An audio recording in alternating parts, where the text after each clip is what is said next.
नमस्कार, स्वागत है आपका 763 हिंदी के सॉल्यूशन में। पहला प्रश्न था कि दो स्वतंत्र अर्थ देने वाली क्रियाएं जब मुख्य क्रिया व रंजक क्रिया के रूप में साथ मिल जाती हैं तो उन्हें कहा जाता है। देखो, कहीं पर भी अगर दो चीज़ें एक साथ कार्य कर रही हैं तो उनको हम क्या बोल सकते हैं? संयुक्त बोल सकते हैं, मतलब संयुक्त रूप से बोलते हैं ना। नॉर्मली आप लोगों ने कई सारी चीज़ें जगह पर ये चीज़ सुनी होगी कि चलो संयुक्त रूप से ये कार्य करते हैं। तो संयुक्त का मतलब वहाँ पर एक से नहीं बल्कि एक से अधिक चीज़ों से है, तो वहाँ पर आपका सीधे सीधे वो क्या हो जाएगा? संयुक्त क्रिया। देखो, पहले यहाँ पर परिभाषा को ध्यान रखना, और परिभाषा में मुख्य क्रिया आपको पता है।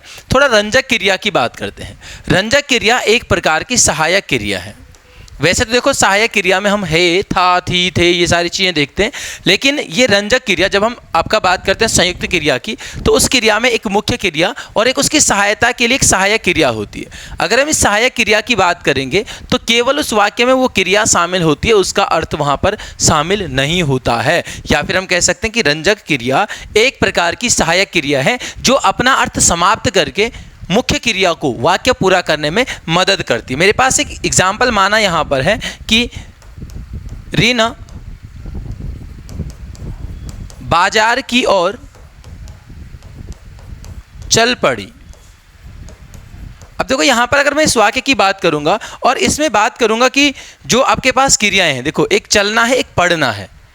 अब अगर दोनों यहाँ पर अर्थ देंगी तो ये तो आपका चलना और पढ़ना अलग अर्थ देती है, लेकिन अगर हम इस वाक्य की बात करेंगे तो मुख्य क्रिया है चल, यानी चलने की बात की जा रही है, और चल पड़ी यानी कोई कार्य प्रारंभ किया गया, वहाँ पर हमने एक क्रिया और जोड़ी, लेकिन उस क्रिया का अर्थ वहाँ पर नहीं प्रयोग हुआ। इस दोनों क्रियाओं को साथ संयुक्त रूप से क्या कहा जाता है? संयुक्त क्रियाएं। जैसे आपका गिर गया, अब गिरना क्रिया है ना, गया कोई थोड़ा जाना थोड़े ना दूसरी क्रिया है। मोहन का मकान बन गया, अब वो बनकर कहीं गया नहीं, बन गया। वो गया केवल उसकी पूर्णता के बोध के लिए वहाँ पर प्रयोग हुआ है। गया मतलब जाना, उस क्रिया का वहाँ पर अर्थ नहीं है। ठीक है, तो दो क्रियाएं आपका संयुक्त क्रिया में आ जाएंगी। प्रेरणार्थक, देखो प्रेरणार्थक क्रियाएं सीधे सीधे होती हैं कि जब कोई व्यक्ति खुद कार्य न कर किसी दूसरे व्यक्ति से कार्य करवाता है, वो प्रेरणार्थक क्रियाएं आ जाती हैं। ठीक है, इसमें हमने ये देखा कि धातु के साथ हमने आ लेगा तो ये आपका प्रथम प्रेरणार्थक में आ जाती, और अगर हम धातु के साथ वा जोड़ते हैं तो ये द्वितीय प्रेरणार्थक में आपका आ जाती है। जैसे माना आपके पास उड़ना एक क्रिया है, उड़ना, पक्षी उड़ रही है, मतलब चिड़िया क्या है? उड़ रही है, तो वहाँ पर चिड़िया स्वयं उड़ रही है, कोई दूसरा उसको नहीं उड़ा रहा। लेकिन अगर आपने कहीं पर इस तरीके के प्रयोग किया कि मोहन पतंग उड़ा रहा है, अब पतंग खुद नहीं उड़ रही है, पतंग मोहन के द्वारा उड़ाई जा रही है, तो जब किसी दूसरे के द्वारा कार्य किया जाता है वो आपका प्रथम प्रेरणार्थक में। और वाह वाली फॉर्म में तो आपने कई सारी चीज़ें रटी होंगी। ठीक है, माँ ने बच्चे को मतलब जैसे आपके पास यहाँ पर क्या हो जाएगा?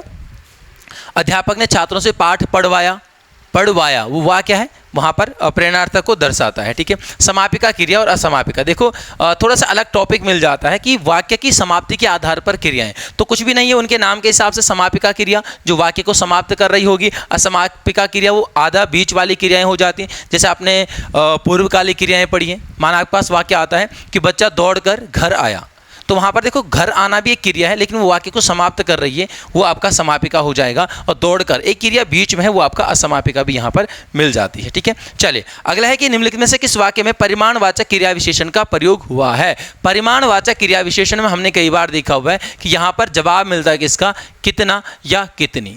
क्रिया कितनी संपन्न हुई है, ये कार्य कितना संपन्न हुआ है। अब यहाँ पर अगर हम देखेंगे, मैं बिल्कुल थक गया हूँ, कितना थक गया? बिल्कुल, ये पूर्णता का बोध करा रहा है, एक मात्रा का यहाँ पर बोध करा रहा है, इसलिए ये आंसर हो जाता है। वर्षा में कहाँ जाओगे? कहाँ क्या है? स्थान का बोध करा रहा है, तो ये स्थानवाचक क्रिया विशेषण आपके पास आ जाएगा। मुदिता ध्यानपूर्वक पढ़ती है, ये पूर्वक वाली चीज़ है ना, आपके पास हमेशा हमेशा किस में आ जाएंगे? रीतिवाचक में आ जाएगा। ठीक हो जाएगा। मोहन यहाँ कैसे आया? देखो आया क्रिया है, देखो यहाँ भी है, स्थानवाचक भी है, आपके पास रीतिवाचक भी है कि कैसे आया, तरीका भी है। हमने इस तरीके कई सारे वाक्य देखे जहाँ पर दो क्रिया विशेषण हो सकते हैं, लेकिन मुख्य क्रिया विशेषण अगर हम देखें तो कार्य क्या है? आया, क्रिया है आया, उसके साथ जो लग कर आएगा तो वो मुख्य क्रिया विशेषण होगा। और कैसे की बात करेंगे तो ये रीतिवाचक हो जाएगा। हाँ, अगर यहाँ पर ये अंडरलाइन कर दें तो तब वो स्थानवाचक हो जाता है, उसमें कोई डाउट वाली बात नहीं है। थर्ड के निम्नलिखित में से शुद्ध वर्तनी का चयन कीजिए, तो इसमें से आपका शुद्ध है वो ऑप्शन नंबर फर्स्ट है। इसको हम अलग अलग भी लिख सकते हैं, और द्वंद्व आपका इस तरीके से भी लिखा जा सकता है। द्वंद्व हम द्वंद्व करते हैं वो गलत हो जाएगा। उपलक्ष्य नहीं बल्कि उपलक्ष्य यहाँ पर आपका शुद्ध आ जाता है। चिन्ह नहीं, देखो यहाँ पर क्या है? हा हलंत, चिन्ह, या फिर हम इसी को इस तरीके से लिख सकते हैं, हा के अंदर ना लिख देंगे चिन्ह, तो ये भी आपका शुद्ध है।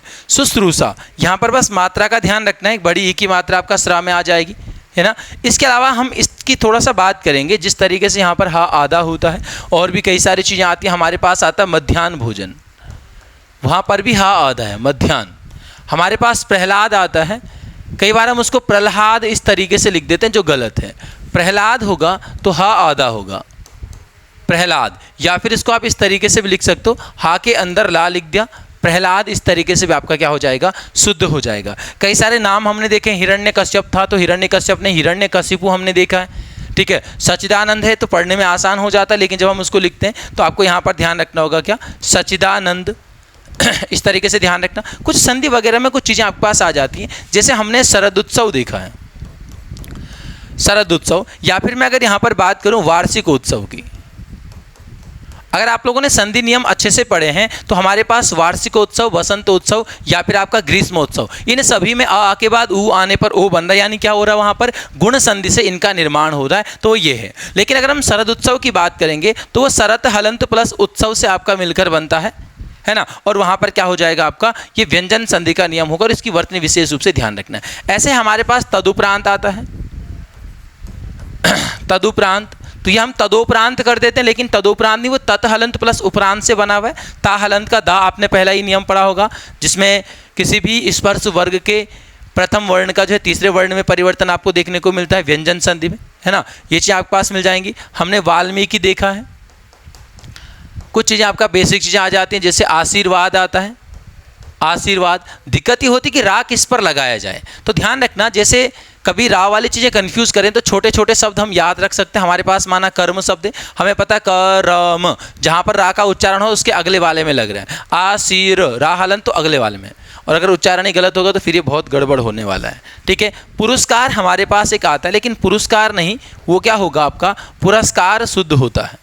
ऐसे ही हम सांकृत्यायन पढ़ते हैं, सांस्कृत्यायन पढ़ते हैं, जबकि सांस्कृत्यायन नहीं, वो सांकृत्यायन आपके पास मिल जाता है। फोर्थ की निम्नलिखित में से कौन सही नहीं है, यानी कौन सा विकल्प सही नहीं है। अगर हम इसकी बात करेंगे तो ये आपकी सारे की सारी चीज़ यहाँ पर क्या है, आपका यण संधि के जो नियम है, आपने यण संधि में पढ़ा होगा कि यदि आपके पास क्या आता है, ए या ई के बाद अगर क्या है कोई भिन्न स्वर आए तो या हलंत का निर्माण होगा। अगर उ या ऊ के बाद कोई भिन्न स्वर आता है तो वाह हलंत का निर्माण होगा, और अगर री स्वर के बाद अगर कोई भिन्न स्वर आता है तो रा हलंत का निर्माण होगा। और यहाँ पर जब हमने हलंत हलंत चीज़ें लिखी हैं तो इन हलंत में जो मात्रा होगी वो भिन्न स्वर की होगी। यानी अगर या बन रहा है तो वो तो ये है, ई आगे तो सही है ई, लेकिन इसमें जो मात्रा है लगेगी या में, वो भिन्न स्वर होगा। और यहाँ पर देखो बड़ा ऊ की मात्रा है, इसलिए ये गलत भी है, क्योंकि यहाँ पर बड़ा ऊ की मात्रा, तो इसको क्या होना चाहिए था, बड़ा ऊ यानी दीर्घ ऊ होना चाहिए था। बाकी ठीक है, ऊ के बाद क्या है, वाह बन रहा है, और वाह में मात्रा भिन्न स्वर की, भिन्न स्वर क्या है, ई, छोटा ई, तो ह्रस्व ई की मात्रा। री के बाद भिन्न स्वर है तो रा बनेगा और भिन्न स्वर की मात्रा ई। ऊ के बाद वाह बनेगा, भिन्न स्वर की मात्रा वे। तो यहाँ पर आपका ऑप्शन फर्स्ट क्या था, उसमें ऊ नहीं, ऊ होना चाहिए था। नेक्स्ट अगला, कि जितना बेच सकता था उसने सामान बेच दिया। वाक्य में कौन सा आश्रित उपवाक्य है।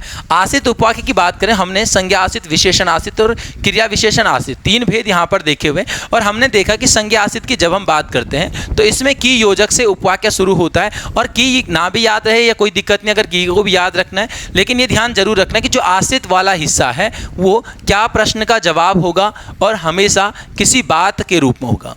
जहाँ पर किसी व्यक्ति के द्वारा कोई बात बताई जा रही है, सोची जा रही है, समझी जा रही है, जानी जा रही है, कोई कथन वगैरह आता है तो वो सारा इसमें आ जाता है। जैसे माना आप कह सकते हो कि माताजी ने कहा कि घर जल्दी आना।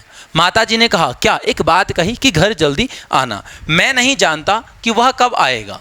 मैं नहीं जानता क्या, एक बात नहीं जानता, और कौन सी बात, कि वह कब आएगा। तो की से भी शुरू हो रहा है, और क्या प्रश्न का जवाब किसी बात के रूप में। ये इसलिए है, वैसे की आपका बहुत था, लेकिन कभी कभार क्रिया विशेषण में हम की को पढ़ते हैं, देखते हैं कैसे। लेकिन उससे पहले विशेषण आश्रित की बात करेंगे तो इसमें जो के सारे रूप आपको योजक के रूप में मिलेंगे, जो, जिसे, जिसने, जिसको, जिन्हें, जिन्होंने, ये सारी चीज़ें आपके पास यहाँ पर मिल जाती हैं। और क्रिया विशेषण आश्रित की अगर हम बात करेंगे तो इसमें युग्म योजक शब्द आपके पास देखने को मिलते हैं। यदि तो, अगर तो, या कभी कभार केवल तो भी मिलता है, ठीक है। यहाँ पर आपका जैसे यदि है तो यदि से क्या बन जाएगा, यद्यपि बन जाता है, इसका यहाँ पर तथापि हो जाता है। यहाँ पर शब्द आता है जैसे, तो जैसे के साथ साथ वैसे भी हो जाएगा। यहाँ पर आता है जितना, जितना के साथ साथ उतना भी हो जाता है। यहाँ पर आपके पास आता है इसलिए, तो यहाँ पर आपके पास क्योंकि आ जाता है, इसलिए क्योंकि है, इसलिए चूंकि वगैरह भी आ जाएगा। और देखो जैसे यहाँ पर एक चीज़ मैंने की बात करी, तो अगर कहीं पर भी उपवाक्य में इतना की ये चीज़ आपके पास आती है तो वो भी सीधे सीधे क्रिया विशेषण में। अगर हम इसकी बात करें तो यहाँ पर क्या है आपके पास, यहाँ पर जितना बेच सकता था उसने सामान बेच दिया, लेकिन कितना सामान बेचा, जितना बेच सकता था। तो जितना उतना, कभी कभार मैंने जैसे यदि तो की बात करें तो कभी कभार एक चीज़ वहाँ पर अब्सेंट भी हो सकती है। तो यहाँ पर ही आपका क्रिया विशेषण आपको समझना है। उसने सामान बेच दिया, सामान बेचा, लेकिन कितना बेचा, उस बेचना क्या है, क्रिया, और क्रिया की विशेषता है जितना बेच सकता था, तो क्रिया विशेषण आपके पास मिल जाता है। कुछ एग्जाम्पल है, पिताजी ने वह मकान बेच दिया। कौन सा मकान, जो पुराना हो गया था। जो योजक के साथ आपका शुरू हुआ तो सीधे सीधे क्या मिल जाएगा आपको, विशेषण आश्रित उपवाक्य मिल जाता है। उतना ही बोलो जितना, देखो जितना उतना आपने सीधे सीधे अभी किस में देखा हुआ है, ये क्रिया विशेषण के अंतर्गत आ जाएगा। मैं इसलिए नहीं पहुंच पाया क्योंकि, अब देखो इसलिए क्योंकि जब दोनों एक दूसरे पर आश्रित इस तरीके से युग्म योजक शब्द मिले तो ये भी आपका क्रिया विशेषण का एग्जाम्पल हो जाएगा। गीता में कहा गया है क्या, एक बात कही गई है, और वो बात देखो की योजक भी आ गया, गीता में कहा गया क्या, एक बात कही गई और क्या, प्रश्न का जवाब क्या, कि कर्म पर मनुष्य का अधिकार है। तो ये सीधे सीधे क्या हो जाएगा आपका, संज्ञा आश्रित हो जाता है। अगला है, वह पुस्तक लाइब्रेरी में नहीं है। कौन सी पुस्तक, जिसे आप पढ़ना चाहते हो। देखो वह पुस्तक नहीं है, अब पुस्तक क्या है, संज्ञा, संज्ञा की विशेषता बताई जा रही है कि जिसे आप पढ़ना चाहते हो। या फिर ये हमने जो, जिसे, जिसने, जिसको, ये सारी चीज़ें भी देखी हैं, तो ये आपका सीधे सीधे क्या हो जाएगा, विशेषण आश्रित उपवाक्य आपके पास मिल जाता है। उसका विचार है क्या, एक बात है ना उसके विचार में, है ना, उसका विचार है कि राम अच्छा आदमी है। ठीक है, कि योजक के साथ आपका यहाँ पर क्या, प्रश्न का जवाब भी आ गया सीधे सीधे, तो क्या हो जाएगा, संज्ञा आश्रित उपवाक्य मिल जाता है। शिक्षक की फैली खेतों में दूर तलक मखमल सी कोमल हरियाली। देखो मखमल के समान कोमल हरियाली खेतों में फैली हुई है। और जब यहाँ पर आपको पता है कि मखमल सी कोमल हरियाली की तुलना मखमल से की जा रही है ना, तो तुलना होगी कहीं पर भी तो उपमा हो जाएगा। उत्प्रेक्षा में हमने आपका संभावना देखा था, जहाँ पर उपमेय के साथ उपमान की संभावना व्यक्त की जा सकती है। और संभावना सूचक शब्द मनु मानहु जनु जानहु ज्यों, ये सारी चीज़ें आपको यहाँ पर मिल जाएंगी। रूपक में तो आपका सीधे सीधा आरोप लगाया जाता है, उपमेय का उपमान पर आरोप लगाया नहीं, उपमान का उपमेय पर आरोप। और निषेध रहित आरोप, अगर निषेध सहित होगा तो अपहनुति वगैरह आप लोगों ने पढ़ा होगा। मानवीकरण में होता है कि जहाँ पर किसी प्राकृतिक वस्तु पर मानवीय गुण का आरोप लगाया जाए, यानी किसी प्राकृतिक वस्तु का कुछ इस तरीके से वर्णन किया गया है कि जो वो कभी नहीं कर सकती है, हाँ वो गुण मानव का जरूर हो सकता है। चलिए अगला है कि निम्नलिखित में से कौन सा विकल्प सही सुमेलित है। तो ये आपका विदेशज शब्द आपके पास यहाँ पर थे। रिक्शा शब्द है जापानी, जापानी में आपके पास रिक्शा आ जाता है। यहाँ पर सायोनारा एक शब्द आपके पास यहाँ पर मिल जाता है, तो आपको इसको ध्यान रखना है। इसमें सायोनारा। कारतूस फ्रांसीसी हो जाएगा, फ्रांसीसी में आपको यहाँ पर ध्यान रखना है कि अंग्रेज या अंग्रेजी शब्द इसमें आपके पास आ जाता है। रूबल स्पुतनिक रूसी है, इसमें रूसी में देखो रूबल, ऑप्शन 4 इसका सही नहीं है, रूबल रूसी हो जाएगा। और एक चीज़ यहाँ पर आपका रूसी में आ जाती कौन सी, जो मिग आती है, तो भारत में हम इनका प्रयोग करते हैं। मिग हो गया, स्पुतनिक ये तो आपका लड़ाकू विमान वगैरह के रूप में हो गया, रूबल मुद्रा वगैरह के रूप में हम प्रयोग करते हैं हिंदी में, तो जो रूसी मूल के शब्द हैं। ठीक है, अंग्रेजी में कुछ चीज़ें आप लोगों ने ध्यान रखनी थी। हमने देखा है कि अपील, न्यायालय से संबंधित अधिकतर चीज़ें आपका अरबी में आते हैं, लेकिन सबसे पहले वहाँ पर अपील हटाना था। हमने बोगी, एक गाड़ी यहाँ पर आपका बोगी मिलती है, एक बुसर्ट मिलता है, बुसर्ट कमीज जिसको हम बोलते हैं, वो भी आपका अंग्रेजी का हो जाएगा। और एक एकड़ शब्द, कई सारी चीज़ें आपका हो जाएंगी, लेकिन इनका प्रयोग हम ना, जैसे आपका एकड़ है तो हम ज़मीन की खरीद फरोख्त में एकड़ का प्रयोग करते हैं, तो वहाँ पर हमें लगता है यार एकड़ है शायद देशज है, तो ध्यान रखना इस चीज़ का, ये आपका अंग्रेजी भाषा के शब्द आपको मिल जाते हैं। अगला है कि त्रिलोकनाथ शब्द का पर्यायवाची शब्द। देखो अब जो जल्दीबाजी करेगा ना, तो जल्दीबाजी में भाई मरोगे, है ना। ये त्रिलोकनाथ की यहाँ पर बात की गई है, त्रिलोकनाथ यहाँ पर हो जाएगा ऑप्शन नंबर 3 ईश्वर। ईश्वर की अगर हम बात करेंगे तो जगन्नाथ आ जाता है, जगन्नाथ। परमेश या परमेश्वर आपके पास यहाँ पर आ जाएगा, या फिर यहाँ पर आपके पास और भी आता है जैसे अनंत वगैरह हो जाएगा। ठीक है, शिव की बात करेंगे तो जिन्होंने शिव इसका किया वो त्रिलोचन है, त्रिलोचन है। हमारे पास शिव आते हैं आशुतोष, आशुतोष आपको पता है शीघ्रता से प्रसन्न होने वाले आशुतोष। वामदेव आपके पास आ जाते हैं। ठीक है, शशिधर, देखो शशि है चंद्रमा का और शशिधर हो जाएगा शिव जी का, या चंद्रशेखर हो सकता है। चंद्र है जिनके शेखर यानी माथे पर मस्तक पर, वो आपका यहाँ पर कौन हो जाएंगे, शिव हो जाएंगे, उमापति शिव हो जाएंगे, है ना। विष्णु की अगर हम बात करेंगे तो विष्णु में जनार्दन,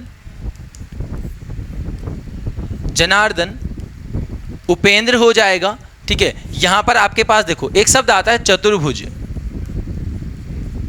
चतुर्भुज हैं तो विष्णु है, और चतुरानन अगर हमारे पास आता है तो चतुरानन किसका हो जाएगा, ब्रह्मा जी का आपके पास मिल जाएगा, ठीक है। इसमें बाकी ज़्यादा कुछ है नहीं। एक दामोदर याद रखना, दामोदर शब्द ये भी विष्णु का पर्यायवाची। हाँ, गणेश की अगर हम बात करेंगे तो गणेश में देखो लंबोदर सभी को पता है, लंबोदर ये आपके पास यहाँ पर क्या आ जाता है, जैसे गणेश की अगर हम बात करेंगे तो हैरंब, जो याद रखने वाली चीज़ें, हैरंब आ जाता है, द्वैमातुर, द्वैमातुर आ जाएगा, मूषक वाहन वगैरह आप लोगों ने देखा है, ठीक है। यहाँ पर एक विघ्नेश आ जाता है, विघ्नेश, विघ्न को हरण करने वाले विघ्नेश भी यहाँ पर आपके पास किसका मिल जाएंगे, गणेश के पर्यायवाची शब्दों में आ जाएगा।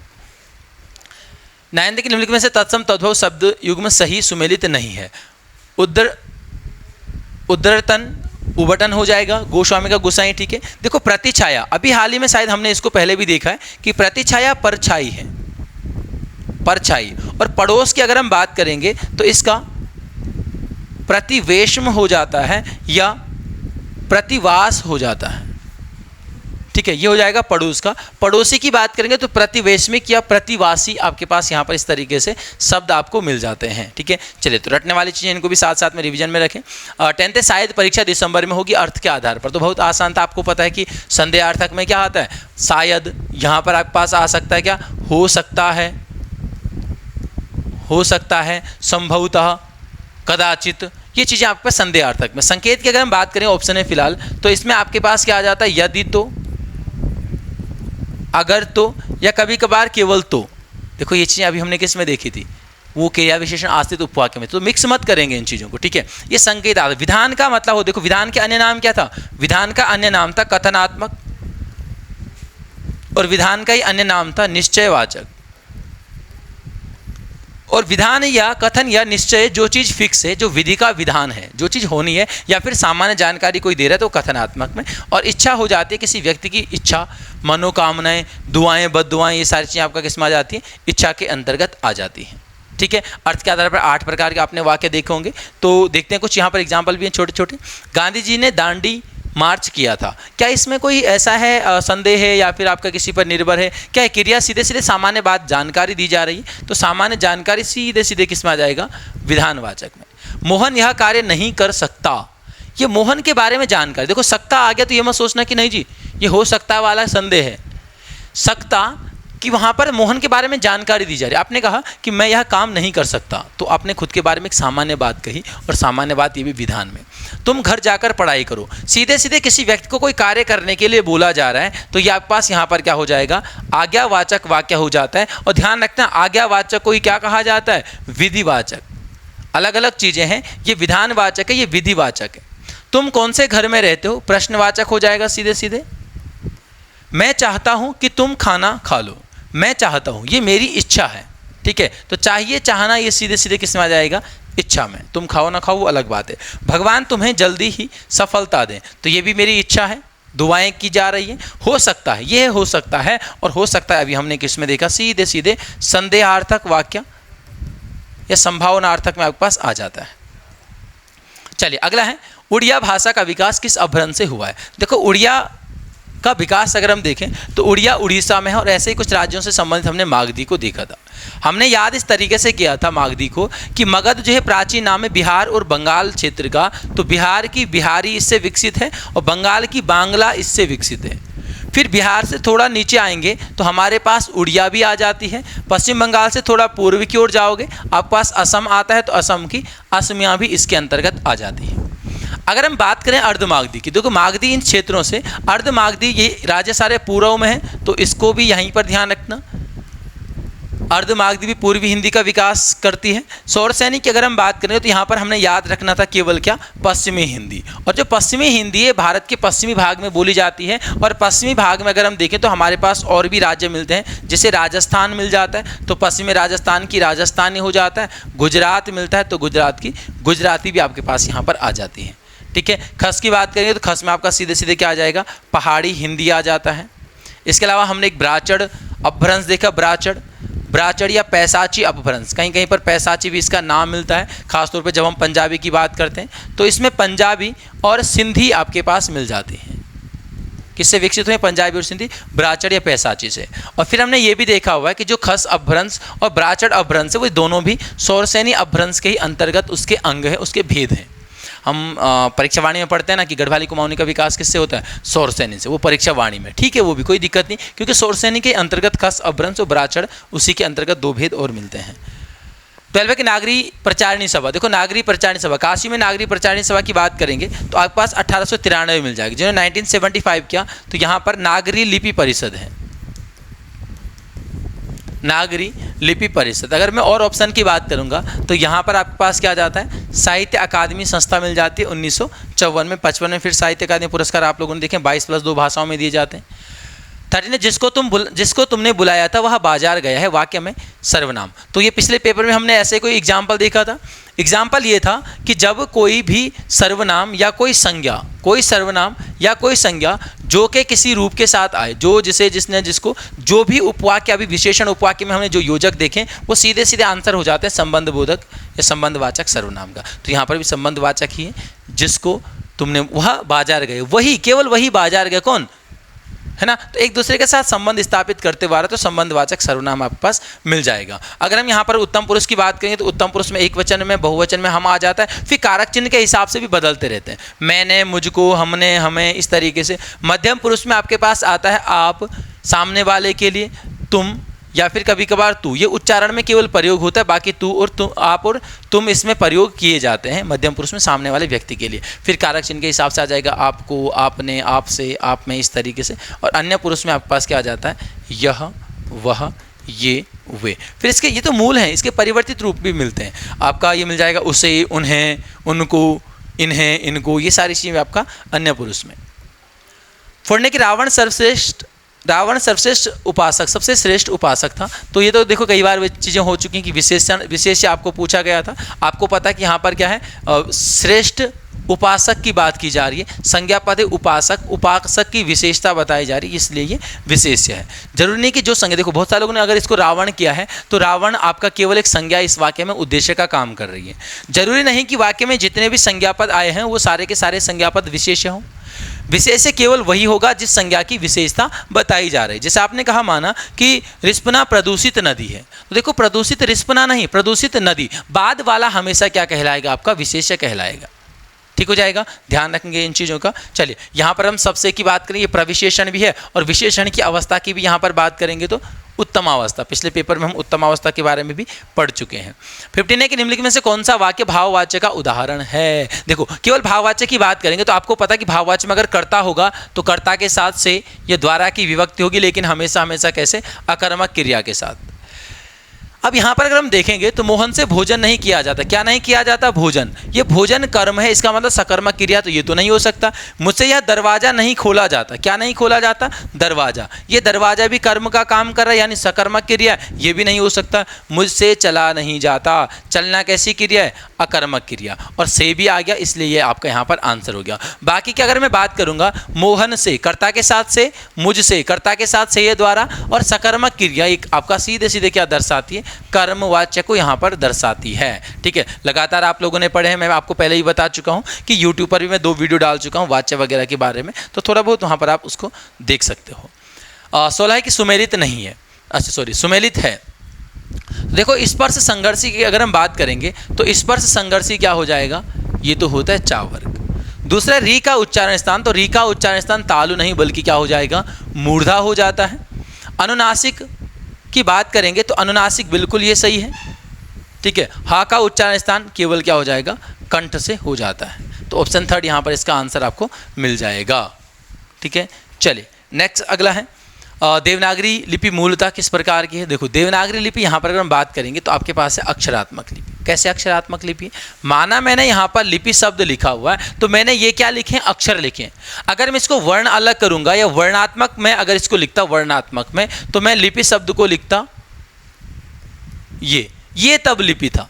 लेकिन मैंने ये ऐसा नहीं लिखा, मैंने इन वर्णों को मिलाकर क्या बनाया? अक्षर बनाया और मैंने तब उसको लिखा, तो ये आपका अक्षरात्मक है। वियोगात्मक भी इसको कहा जा सकता है, यानी जो अक्षर हमने लिखे इनको हम वर्ण विच्छेद करके वियोग भी इसका कर सकते हैं।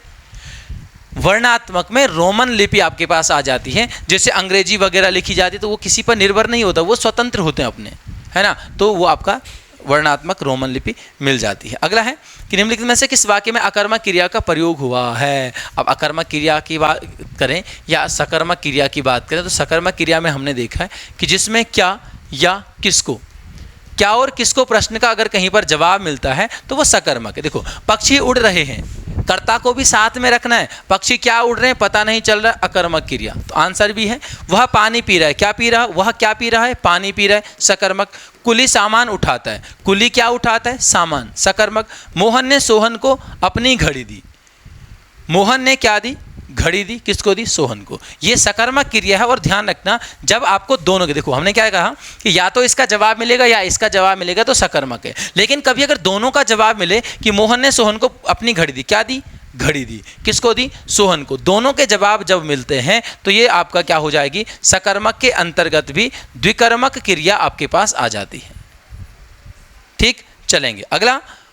प्रेमचंद की रचना प्रेमाश्रय किस विधा की रचना? देखो प्रेमाश्रय यहाँ पर आपके पास क्या मिल जाता है? एक उपन्यास के रूप में आपके पास रचना मिल जाती है। ठीक है, बाकी गोदान, गबन, प्रेमाश्रय वगैरह ये आपका यहाँ पर उपन्यास वगैरह आप लोगों ने लगातार पढ़े होंगे।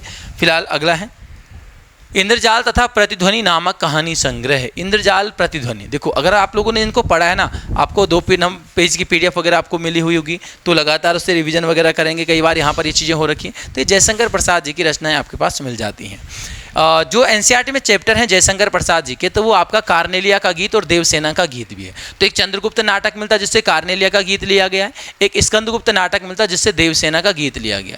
कंकाल, तितली और इरावती 3 उपन्यास भी हैं। इनमें से इरावती जो लास्ट वाला है वो अधूरा उपन्यास भी आपको मिल जाता है। ठीक है, चलिए। और इस लेखकों के क्रम में आज हमारे पास है मीराबाई। ज़्यादा कुछ इनके बारे में नहीं, छोटी सी जानकारी है। 1498-1503 ये NCERT 2 चैप्टर हैं, उनके हिसाब से अलग अलग है। अब देखो लोग बोलते हैं NCERT पढ़ो, लेकिन वहाँ पर भी आपको चीज़ें इस तरीके से मिलती हैं। नेट पे सर्च करोगे कुछ और मिलेगा, लुसेंट में शायद कुछ और भी है। तो फिलहाल आप NCERT के हिसाब से 1503 वगैरह ही आपको ध्यान रखना है। ठीक है, दूसरा यहाँ पर आपके पास क्या मिलता है कि गुरु संत रैदास से रचनाओं में आते हैं तो मीरा पदावली, मीरा मुक्तावली, नरसी जीरो मोहिरो, इसी का कहीं पर क्या मिल जाएगा?